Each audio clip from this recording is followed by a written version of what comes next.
Pinatitibay ang ugnayan ng Kamara at iba pang mga stakeholders sa sektor ng edukasyon upang itaguyod ang magandang kinabukasan para sa mga mag-aaral sa Nueva Vizcaya.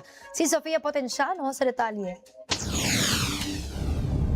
Sa hangaring mapabuti ang kalidad ng basic education sa bansa, lalo na sa Nueva Vizcaya, patuloy na isinusulong ni Nueva Vizcaya Representative at House Committee on Basic Education and Culture Member Tim Cayton, kasama ang Schools Division Office ng Department of Education, ang AGAP-ED Stakeholders Convergence at Adelantados.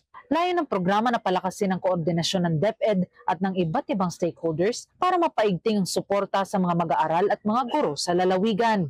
Binigyan din sa Convergence ang patuloy na pakikipag-ugnayan sa mga inisyatiba ng DepEd upang matiyak na walang mag-aaral ang maiiwan sa pagkatuto. Kaya naman, nitong 20th Congress, naghain si Representative Cayton ng mga panukalang batas na nakatuon sa pagpapalakas ng proteksyon at suporta sa mga guro bilang mahalagang haligi ng sistema ng edukasyon. Kabilang na ang House Bill 2692 na naglalayong magkaloob ng October bonus para sa mga public school teachers. Ito'y bilang pagkilala sa kanilang patuloy na serbisyo at sakripisyo. Isinusulong din ang House Bill 5060 na tumututok sa suporta at proteksyon para sa mga guro at school personnel. Sa pamamagitan ng mga panukalang ito at ng pinatibay na ugnayan ng DepEd, mga mambabatas at iba pang stakeholders, patuloy na itinataguyod ang isang inklusibo at matatag na sistema ng edukasyon.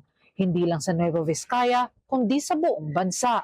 Para sa totoong balita sa Bagong Pilipinas, Sofia Potenciano, Congress News.